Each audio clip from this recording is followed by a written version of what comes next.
अस्सलाम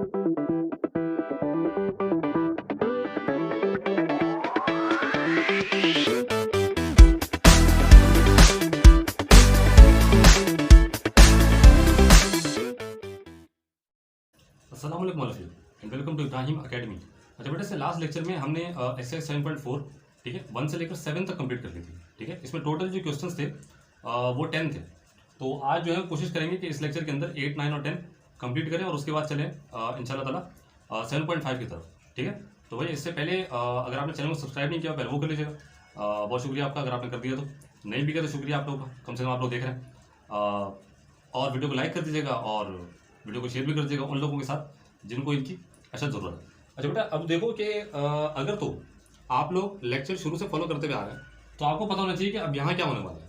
ठीक है, अगर आपने सवाल रीड कर लिया है और फॉर इंस्टेंस आपसे नहीं हुआ तो अब जरा देखो वही काम करना है जो इससे पहले पुराने लेक्चर में करते हुए आ रहे हैं हम लोग 7.4 के लिहाज से। ठीक है, तो कोई स्टूडेंट या फिर कोई टीचर जिसने अभी ये आज लेक्चर खोला है पहली दफ़ा, तो उससे गुजारिश है कि भाई आप जाके पिछले सवाल देख लीजिएगा जहाँ पे मैंने इसका कॉन्सेप्ट डिस्कस किया हुआ है। ठीक है, तो उसके बाद ये आपको जो है वो समझ आ जाएगा हम क्या क्या कर रहे हैं।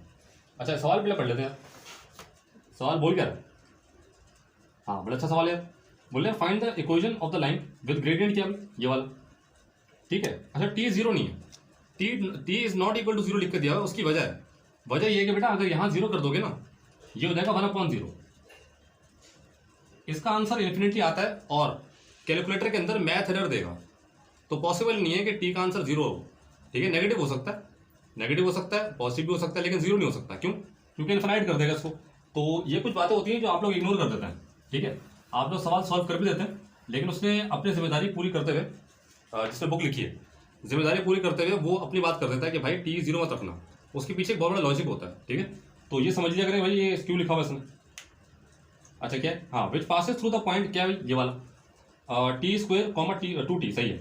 If this line passes through the point -2, अच्छा लिखा नहीं मैंने, comma 1, find the possible values of T.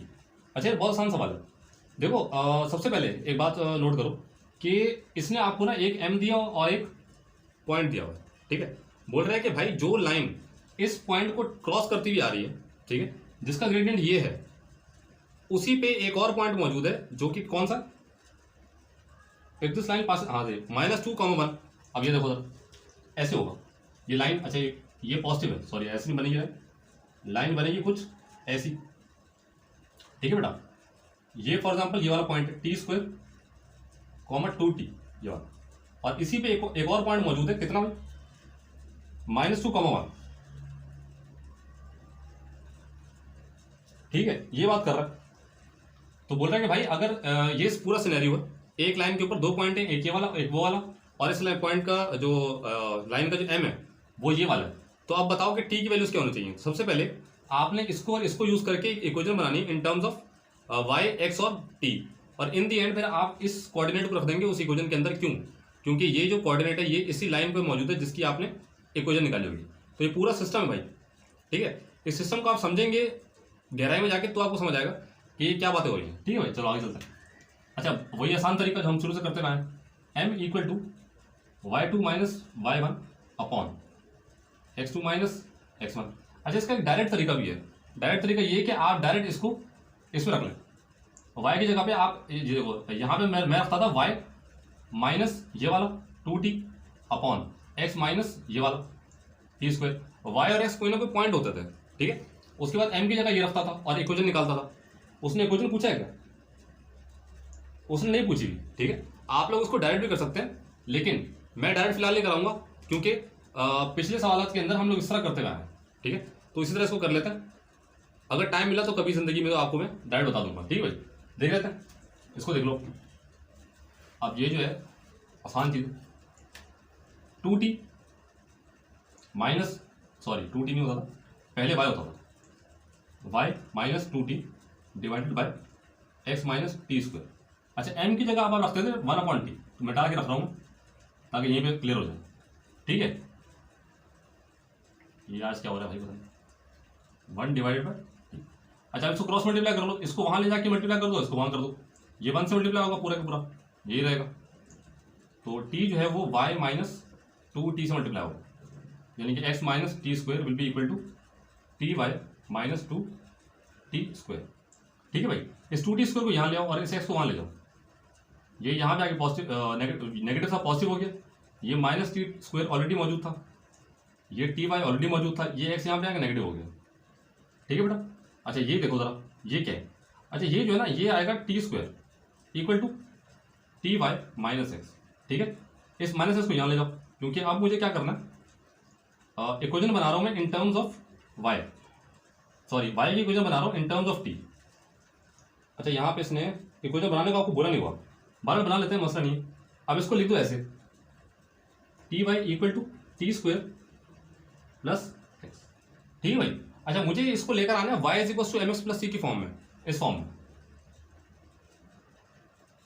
तो y अकेला है भाई, यहाँ t मल्टीप्लाई हो रहा है, वहां जाके डिवाइड करा दो दोनों से। y = t² + x, ये दोनों डिवाइड होंगे t से, ये खत्म, ये तो ऐसे रहेगा। तो y will be equal to, इसको पहले लिख दो x/t प्लस t, या फिर इसको लिखने का तरीका y = 1/tx + t। अब ये आ गया y = mx + c की फॉर्म में। सर कैसे? जरा आप कंपेयर कर लें इस फॉर्म से इस फॉर्म को। y की जगह y लिखा हुआ है, m की जगह 1/t लिखा हुआ है, जो कि ऑलरेडी आपको शुरू में दिया हुआ था। मैंने आपको ये शुरू में बताया था पिछले सवालात के अंदर कि अगर आपको क्रॉस चेक करना हो तो हमने देखना होगा कि m वही आ रहा है। ठीक है। अच्छा जरूरी नहीं है कि m वही आ रहा है तो आपने सही किया, ये भी जरूरी नहीं है, लेकिन एक बंदे को आसरा हो जाता है कि हाँ यार मैं थोड़ा सा ना डायरेक्शन सही लेके चल रहा हूँ। बहरहाल x की जगह x लिखा हुआ है और c की जगह t लिखा हुआ है। ठीक है, ये तो हो गया, इक्वेशन आ गई मेरे सामने, क्रॉस चेक कर लेता हूँ। हाँ बिल्कुल ये। अच्छा बाकी सब मिटा दो। अब इस इक्वेशन में आपने वो पॉइंट पुट करना है जो कि आपको इसी इक्वेशन की लाइन पे दिया हुआ था। ठीक है भाई, ये छोटा सा कॉन्सेप्ट है इसका। इक्वेशन आ गई y = 1/t x + t। ठीक है बेटा। अच्छा जो पॉइंट दिया हुआ था वो था -2, 1। ठीक है। अच्छा अब सुनो, x की जगह तो आएगा -1/2 और y की जगह 1 रख देना, 1 = 1/t। x बेटा -2 था प्लस t। ठीक, 1 = -2/t + t। एलसीएम ले लो, 1 = इसका एलसीएम t आया, ये हो जाएगा -2 + t²। ये वहां गया, मल्टीप्लाई हुआ t = सही है -2 + t²। इसको वहां ले जाएं, 0 = t² - t -2, ये आ गया। अब t² - t -2 = 0। अच्छा किसी को अगर यहाँ मसला हो रहा है ना कि सर आप ये फैक्टराइज के सर अभी फैक्टराइज की नहीं, मैंने करूँगा, तो आपको लिंक मिल जाएगा डिस्क्रिप्शन में, जो मैंने बहुत पहले पढ़ाया था फैक्टराइजेशन का। सही है, वहाँ मैं बहुत स्लो लेके चला था कि मैं किस तरह जो है वो = के दोनों साइड्स को के ऊपर खेल रहा होता हूँ। ठीक है, आपने भी वैसे खेलना है भाई। ठीक है, अगर नंबर से आपको खेलना आता है ना तो आप मैथ्स के अंदर बहुत अच्छे हो जाएंगे इंशाल्लाह। ठीक है, कोशिश करें, इंशाल्लाह हो जाएगा। कोई इतना कोई रॉकेट साइंस नहीं है, ये भी इंसान ने बनाया भाई, डिस्कवर किया, सॉरी बनाया नहीं है। बहुत सारे लोग समझते हैं कि मैथ्स को जो है वो इन्वेंट किया गया, इन्वेंट नहीं किया गया, डिस्कवर किया गया बेटा। ये समझ लो कि इस्लामिक लैंग्वेज एक तरह की। सही है, बहुत से इस्लामिक लैंग्वेज बोलते हैं आप, या फिर रिलीजियस लैंग्वेज बोलते हैं। श्रीनिवास रामानुजन जो थे वो उसके इंडिया के हिंदू थे, वो बहुत बड़े एक मैथमेटिशियन गुजरे अपने वक्त के। ठीक है, तो अगर कोई इंडियन मुझे देख रहा है तो वो रामानुजन को जानता होगा। ठीक है, रामानुजन, श्रीनिवास रामानुजन, ये बहुत बड़े एक मैथमेटिशियन थे 18वीं सेंचुरी में, या 19वीं सेंचुरी में शायद। तो उनके ऊपर एक मूवी भी आई है, सही है, the man who knows infinity. ठीक है, तो वो आप लोग देखिएगा जाकर। बहरहाल तो ये सब कुछ डिस्कवर हो चुका है भाई, पहले से मौजूद था दुनिया के अंदर, आपने उसको देखा है। ठीक है, और अल्लाह ने आपको ताकत दी देखने की, वरना आप देख ही नहीं सकते थे, ना मैं देख सकता था ना कोई और देख सकता था। ठीक है भाई, तो अब इसकी फैक्टराइज कर लो उसको। क्या बोल रहा है, t² - t -2 = 0। अच्छा ये मल्टीप्लाई होगा इधर, तो ये 1 के साथ, 2 अंदर 2 होता है, अब फैक्टर बनाओ, ये बनेगा यार 2t + t -2 = 0। इसको सॉल्व करोगे ये पहुंचोगे। ठीक है, t - 2 + 1 कॉमन, t - 2 = 0। ये क्या है, t + 1 और t - 2 = 0। सर दो पॉसिबिलिटीज, जी बेटा बिल्कुल, ये वाली और t - 2 = 0। दोनों ब्रैकेट अलग अलग आपने करने होते हैं। ठीक है, यही बहुत डिटेल में समझा चुका हूं मैं फैक्टराइजेशन का। t = -1 पहला आंसर, और दूसरा t = 2 दूसरा आंसर। खत्म हो गया। ये करना था आपने। अच्छा चेक कर ले भाई, तो -1 और 2 आ रहा है। ठीक है भाई, यहाँ पे आपका क्वेश्चन नंबर 8 कंप्लीट होता है। अब चलते हैं 9 की तरफ। चलिए क्वेश्चन नंबर 9 देखते हैं। ये भी बिल्कुल सेम उसका सवाल है जैसे हमने जो है क्वेश्चन नंबर 8 पढ़ा किया था, ठीक है, इससे पहले। तो उसको जरा एक बार पढ़ लो। बोलते हैं if the line through the point एक, अच्छा ए है, क्या है, -2,3। अच्छा ये ए है भाई, ठीक है, लिखा नहीं मैंने। ये पॉइंट ए नाम दे दिया उसने कि लाइन इससे क्रॉस कर रही है और इसका ग्रेडियंट कितना, 1/2। पूरा पढ़ लेते हैं। If the line through the point A -2,3 with gradient 1/2 लिख दिया मैंने, also passes through the point 3, find the value of के। ये वैसे ही है। इससे पिछले सवाल में उसने आपको एक और पॉइंट दिया हुआ था, सही है। अब उसकी जगह जो है वो सॉरी -2 और 1 दिया हुआ था, और उसकी जगह अब आपको दे दिए 3, सबसे पहले इक्वेशन बना लो भाई, सही है। इसकी इक्वेशन बना लेते पहले। अच्छा ये हो जाएगा m = y2 - y1 upon x2 - x1। m की जगह 1/2 लिख दो भाई। ये y तो ऐसे ही रहेगा और y इसका लिख दो। ये x तो ऐसे ही रहेगा x2 और x इसका -2। अच्छा बेटा, अगर आपको ये चीज़ समझ नहीं आ रही ना कि हम ये क्या कर रहे हैं, तो आप इससे पुराना लेक्चर देख लीजिएगा जाकर, सही है। क्वेश्चन नंबर 1 से देख लीजिएगा, वहाँ मैंने सब कुछ एक्सप्लेन किया है कि मैं ये क्या कर रहा हूँ।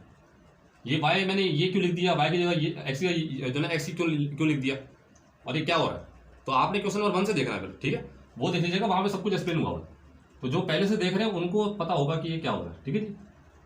ये क्या है, अच्छा सही, y -3, ये x + 2 हो जाएगा, ठीक है बेटा। वहाँ जाकर मल्टीप्लाई करवा दो, ये तो 1 से मल्टीप्लाई होगा, ये बचेगा इक्वल टू 2 से मल्टीप्लाई होगा 2 × y -3 x + 2 = 2y - 6 हो गया। आगे क्या, ये क्या, x + 2 = 2y - 6। इसको यहाँ ले आओ 6 को, x + 2 + 6 = 2y, x + 8 = 2y। लिखने का तरीका 2y = x + 6। सर आप ये क्या करते हैं यार, मैं जानबूझ कर ना, ये सब कुछ करने के बाद जब यहाँ पे ये चीज़ बचती है y के साथ और बाकी कुछ सॉल्व करने को नहीं बचता, तो मैं इनको इंटरचेंज करके लिख देता हूँ, ठीक है। इसका एक फ़ायदा है, फ़ायदा ये कि ये y = mx + c की फॉर्म में आ जाता है। अभी तो खैर 2 लगा हुआ है ना, 2 वहाँ ले आकर डिवाइड करवा दूंगा मैं बस। लेकिन ये डिवाइड करवाने के बाद वो डायरेक्ट जो है वो mx + c की फॉर्म में ही आएगा। आपको फिर y वहाँ से इधर उधर करने की जरूरत नहीं पड़ेगी, ठीक है। तो आप पहले इसको जो वेरिएबल है y, उसको आप ऑलरेडी जो है शुरू में ही लेफ्ट पे रखें तो ज़्यादा बेहतर है, सही है। वरना आपको परेशानी का सामना करना पड़ेगा, साइंस के अंदर आप लोग कंफ्यूज हो जाएंगे फिर, ठीक है। आगे चलो, y will be equal to बेटा ये 1/2x हो जाएगा, ये 2 इससे भी डिवाइड होगा और इससे भी होगा, प्लस 8/2, ये कट के 4 हो गया। y = 1/2x + 4। ये इक्वेशन आ गई लाइन की। अब उसने जो पॉइंट दिया हुआ तुम लोगों को 3, आई थिंक, ठीक है, वो आपने इस इक्वेशन में पुट करना है x और y की जगह, और उसके बाद आपके सामने k का आंसर आ जाएगा। आप लोग भाई वीडियो को पॉज करके एक बार ट्राई कर लें, फिर यहाँ पे देख लीजिए +4। अच्छा जो पॉइंट उसने दिया हुआ था वो कितना दिया हुआ, 3, बोल रहा है, यानी कि x की जगह 3 रखना है और y की जगह k रखना है आपने, ठीक है। तो y की जगह रख देंगे = 1/2x कितना भाई 3 + 4, ये कितना हो जाएगा 3/2 + 4। बेटा इसको कैलकुलेटर में कर लेना यार, मैं ना अभी एलसीएम ले रहा, एलसीएम लेने का मेरा मूड नहीं हो रहा। 11/2 है ये, ठीक है, मैंने सॉल्व किया हुआ पहले का। या फिर इसको तुम बोल दो 5 होल 1/2, 5.5 होगा भाई, पीछे आंसर ये 5 होल 1/2, ठीक है। मैं भी सुबह से रात तक शाम तक पढ़ाता हूँ भाई, मैं ऐसे पढ़ा रहा था, कभी कभी एलसीएम लेने का दिल मुझे नहीं कर रहा था, ठीक है। तो मैंने पहले का सॉल्व किया था, आप जो है वो आंसर पीछे से रीचेक कर लीजिएगा, मैंने कर लिया। अच्छा ये तो हो गया 9। अब देख लेते हैं इसका आखिरी सवाल, जिसके बाद ये एक्सरसाइज आपकी जो है वो 7.4 अल्लाह के करम से वो कंप्लीट होगी, ठीक है। क्वेश्चन 10 देखो, चलिए क्वेश्चन नंबर 10 देखते हैं, ठीक है। अच्छा इसमें ये जो मैंने बनाया ना ग्राफ, ये इस वजह से बनाया क्योंकि आपको डायग्राम की जरूरत पड़ेगी, क्योंकि उसने एरिया पूछा था एंड में, ठीक है। अब जरा इसको देख लेते हैं। A line of gradient 3 passes through the point A, ठीक है, meets the x axis at B, यही लाइन। सबसे पहले तो ये थोड़ा डेटा मैं लिख देता हूँ यहाँ पर, मैं लिखा नहीं तो m बोल रहा है। अच्छा लाइन AB की बात कर रहा है, ठीक है। लाइन AB के लिए जो आपके पास डेटा आना चाहिए बेटा, वो आएगा कुछ ऐसे कि इसका जो m है वो कितना अच्छा 1.0, हाँ एम इसका 3 है, ठीक है। और जो पॉइंट है ए, पॉइंट ए के कोऑर्डिनेट्स आपको दिए हैं कितने, -1,6, ठीक है।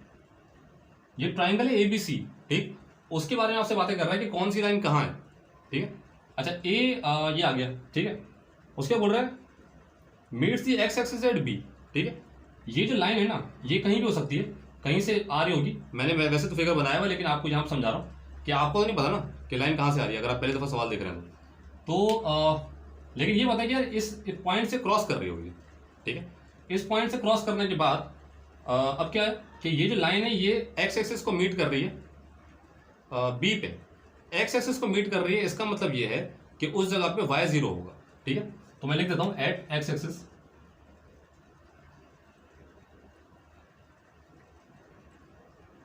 बी होगा, जिसका कोऑर्डिनेट होगा बेटा x तो कुछ ना कुछ है और y 0 है, ये बात याद रखना, ठीक है। ये एक्स एक्सिस की बातें भी हम पहले कर चुके हैं, एक्स एक्सिस और वाई एक्सिस की, कि पूरी एक्स एक्सिस के ऊपर y 0 होता है और पूरी y एक्सिस के ऊपर x 0 होता है, ठीक है। अब आपके पास ए बी लाइन के लिए ये डाटा मौजूद है, ठीक है। ये हो गया।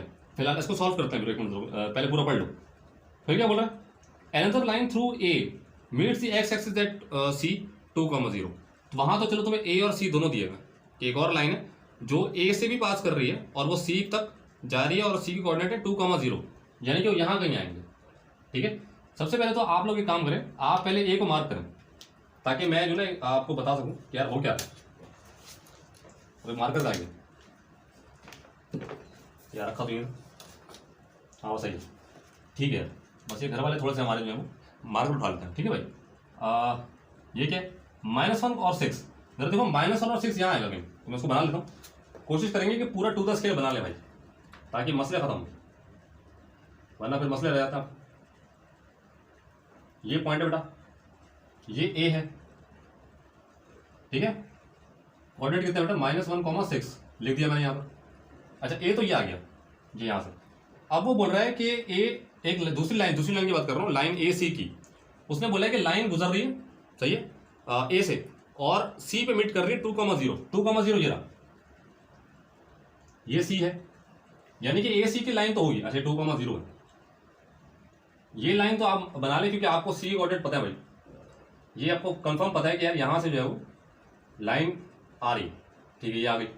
अब मुझे पता करना है बी का, बी कहीं यहाँ बनेगा, ठीक है। उस पता करने के लिए आपको सबसे पहले करना क्या होगा, आपको सबसे पहले इक्वेशन निकालनी पड़ेगी और उसके बाद उस इक्वेशन के अंदर आप y की जगह 0 पुट कर देंगे तो x आ जाएगा, ठीक है। चलो शुरू हो जाओ, m इक्वल टू, अच्छा m ना लिखो तुम, डायरेक्ट शुरू हो जाओ, जो हम करते हैं। आखिरी सवाल है तो तुम लोगों को पता होगा। 3 equal to y - 6 divided by x - -1, ये m का वही फॉर्मूला लगाया मैंने जो हम हमेशा लगाते हुए हैं। 3 equal to y - 6 upon x + 1, ये मैंने मल्टीप्लाई करवाओ, 3 × x + 1 इक्वल टू y - 6। अच्छा उसने इक्वेशन ही पूछी है भाई, लाइन ए बी की इक्वेशन बता दो तो हम निकालने जा रहे हैं। ये क्या है, हाँ 3x + 3 equal to y - 6, 3x + 3, ये 6 यहाँ ले आओ, +6 इक्वल टू y। अब y जो है, अच्छा ये 3x + 9 इक्वल टू y, और y जो आ रहा है बेटा वो 3x + 9 आ रहा है ए बी के लिए। ये ए बी की इक्वेशन निकाल दी आप लोगों ने, ठीक है। इसको कॉपी कर लीजिएगा एक दफ़ा। अच्छा इक्वेशन आ गई ना, अब करना क्या है, अब देखो ये जो देखो अब तुम लोगों को ना, मैं अगर तो तुम लोगों ने पुराने लेक्चर देखे ना भाई, तो तुम लोगों को समझ आ गया होगा कि ये क्या हो रहा है। देखो ये जो लाइन है ये ए बी के लिए है, तो बी का जो कोऑर्डिनेट है वो इस लाइन के ऊपर ही है और जिसकी इक्वेशन निकाली है मैंने, ठीक है। अब इस बी का जो कोऑर्डिनेट है वो y 0 है, तो जाहिर सी बात है कि अगर मैं इसी इक्वेशन में जो कि ए बी की इक्वेशन है उसके अंदर y 0 कर दूंगा तो जाहिर सी बात है x आ जाएगा, बस खत्म बात। ये छोटा सा कॉन्सेप्ट करना है आप लोगों ने। अब ये हटा दो, जरूरत नहीं इसकी। 3x + 9 में लिखाओ, बिल्कुल लिखाओ 3x + 9 को यूज करके। अच्छा पहले का आंसर आ गया भाई, ए बी लाइन की उसने इक्वेशन मांगी हुई थी आपसे, आपने निकाल दी y = 3x + 9। अब मैं काम करता हूँ, मैं बी कोऑर्डिनेट निकाल लेता हूँ, y = 3x + 9, x तो पता ही नहीं, y की जगह 0 करो इक्वल टू 3x + 9, 9 + 9 यहाँ के माइनस हो गया, 3x ये नीचे ले आओ, -9/3 इक्वल टू x, 3 × 1 = 3 - 3। बेटा x का कोऑर्डिनेट -3 आ रहा है, ये रहा -3,0, ये b आ चुका, ठीक है। ये x निकाल लिया मैंने यहां से, अच्छा ये ब्रैकेट है, ठीक है बेटा। अब जो कोऑर्डिनेट आ रहा है वो ये रहा, तो अब आपने एक लाइन खींचनी है सीधी सीधी, ये आएगा क्या? आ तो जाएगा बस सही।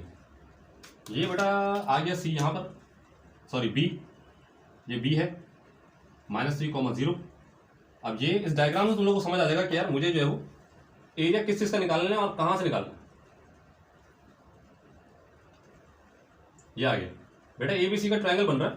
अब जरा नोट करो यहाँ पर इस ट्रायंगल के लिए, अच्छा इसने जो है वो AC का भी इक्वेशन मांगा हुआ है, ठीक है, वो निकाल लेते हैं। बल्कि AC का पहले निकाल लो यार, डायग्राम तो बन चुका ना, इन दी एंड इसको एरिया निकाल लेंगे। अब क्या, हाँ A और C के लिए सामान दिया हो तुम्हें, लाइन AC पे आ जाओ भैया, ठीक है भाई। चलो लाइन AC के लिए आपको 2 कोऑर्डिनेट्स दिए हुए और वही काफी हैं इक्वेशन निकालने के लिए, ठीक है। लाइन AC, अच्छा AC के लिए अब क्या है, m पता ही नहीं है। A का जो कोऑर्डिनेट था बेटा वो था -1,6 और C का जो कोऑर्डिनेट आपने निकाला है अभी, सॉरी वो दिया हुआ था 2,0। m निकालो सबसे पहले तो, y2 - y1 upon x2 - x1 जी। m निकालने के लिए 0 - 6 कर दें और 2 - -1 कर दें। x2 y2 x1 y1 ये रखा है मैंने, ठीक है। इस फॉर्मूले में पुट करने के बाद -6 अपॉन 3 3 1 और 3 -2 बेटा m आया -2 किसका सर, AC की लाइन का, बिल्कुल सही है। आपने AC की लाइन के लिए m निकाल लिया। अब किसी भी दो, इस m को और इसको या फिर इसको किसी भी एक पॉइंट को यूज करके और m को यूज करके आपने इस AC की इक्वेशन निकाल लेनी आराम से, कोई मसला ही नहीं है। m -2 आ रहा है, लिख लो m = -2।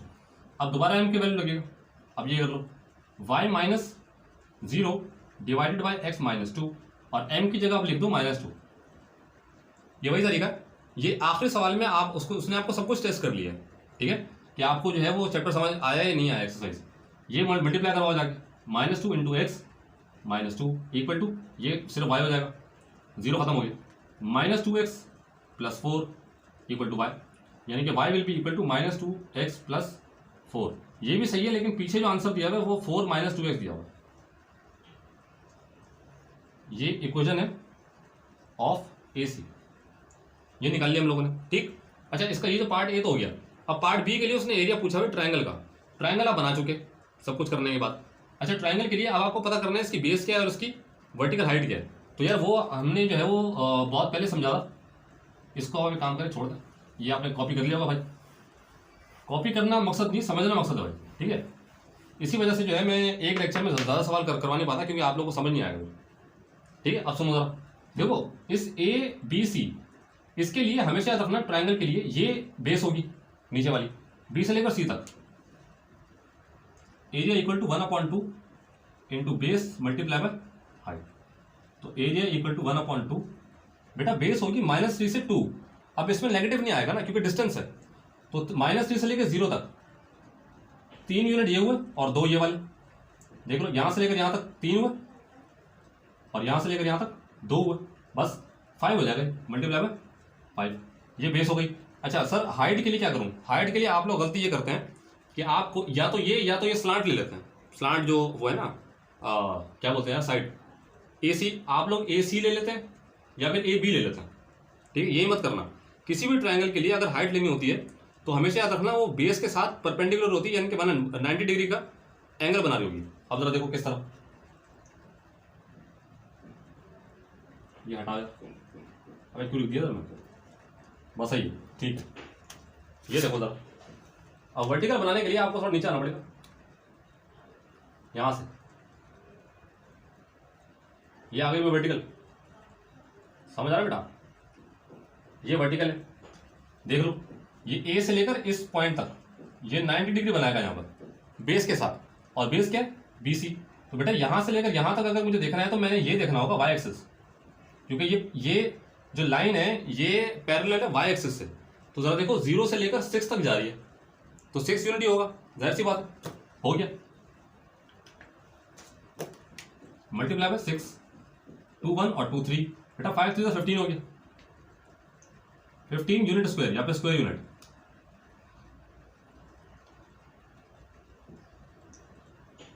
भाई बहुत बहुत मुबारक हो आप लोगों कि आपका जो है यहाँ पे अल्लाह का शुक्र है कि 7.4 भी कंप्लीट हुआ। ठीक है, आधा चैप्टर हो चुका है, आधा रह गया, लेकिन अगला थोड़ा सा ज़्यादा लेंथी है इससे, अगर इससे कंपेयर करेंगे तो काफ़ी लेंथी है। तो भाई अगर आपको लेक्चर पसंद आ रहे हैं और तो आपसे गुजारिश है कि आप चैनल को सब्सक्राइब जरूर कर देते हैं हमारी मोटिवेशन के लिए। ठीक है, वीडियो को लाइक भी कर दें और जो बेल नोटिफिकेशन है उसको भी ऑन कर दीजिएगा, ताकि बर वक्त जो है वो आपको लेक्चर जो है टाइमली बेसिस के ऊपर मौसूल हो सके। तो अगले लेक्चर में इंशाल्लाह कोशिश करेंगे कि 7.5 स्टार्ट करें, ठीक, उसको लेके चलेंगे इंशाल्लाह, और जब तक अल्लाह ने तौफीक दी इसको कंटिन्यू करेंगे। तो इसी उम्मीद के साथ कि अल्लाह ताला आपका और इस पाकिस्तान का हामी नासिर हो। पाकिस्तान जिंदाबाद, पाक फौज जिंदाबाद।